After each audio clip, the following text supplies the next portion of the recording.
Baik, kita lihat di sini ada anubias, dan sebenarnya ada beberapa jenis anubias di sini, cuma kelihatannya sama saja. Dan tadinya kita merasa bahwa kultur anubias itu susah, tapi kembali seperti yang saya katakan tadi, begitu sudah lewat masa kritis inisiasinya, maka dia pertumbuhannya cepat sekali. Nah, yang perlu saya sampaikan di sini bahwa formula yang digunakan di dalam media kultur tadi itu sangat mempengaruhi. Jadi kita lihat di sini, ini MS0 malah ya. Ini ditambah dengan ppm maka pertumbuhannya normal. Ini juga daun-daunnya rimbun dan sebagainya. Ini MS0, jadi pertumbuhannya normal.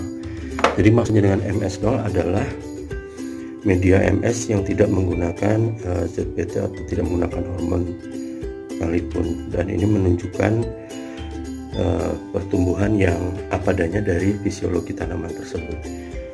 Nah, kalau kita lihat di sini ada juga kondisi yang lain. Nah, ini embriosomatik semuanya ya. Ini juga MS0 ini ya, tapi dia sudah membentuk embriosomatik. Jadi memang karakter di dalam kutu jaringan itu agak sulit untuk bisa dipastikan bagaimana karakternya. Ini juga nih MS. Oh, ini penggunaan dari glisin pepton. Ini menghasilkan tanaman yang embriosomatik arahnya. Kalau ini hanya MS0 saja. Nah, anubias ini ternyata juga cukup cepat multiplikasinya dan sangat mudah sebenarnya kalau kita ingin ngebut ibaratnya ya. Dari sini kemudian di subkultur lagi. Nah, ini subkultur. Nah, setelah subkulturnya, jadi setelah ini untuk tujuan multiplikasi, tapi kemudian kalau untuk tujuan perbanyakan, nanti dari sini langsung diaklim. Nah, untuk aklimatisasinya ada dua cara sebenarnya. Yang kita lihat nanti berikut ini, langsung kita masukkan dalam akuarium. Kita lihat ya. Ini adalah aklimatisasi anubias tadi itu. Jadi anubias yang sudah cukup lengkap tadi itu ininya. Nah, organ-organnya dimasukkan ke dalam akuarium. Jadi sebenarnya kita bisa menggunakan berbagai macam bentuk akuarium yang kita gunakan.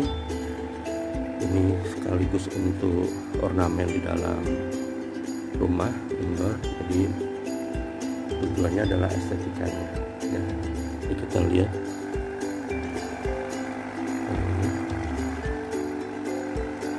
nah, di dalam aklimatisasi ini yang perlu kita perhatikan adalah bahwa air tersebut harus bersih dan bebas dari penyakit. Kemudian anubias itu kita aklimatisasi dan kita tempelkan di batu atau kita kasih pemberat untuk berdirinya tanaman tersebut. Kemudian di media tadi itu kita beri pupuk. Nah, pupuk ini bisa menggunakan pupuk yang kedua, pupuk yang lengkap, bisa pupuk yang dari pasaran, atau kita bisa menggunakan media MS tapi tanpa agar yang kita berikan di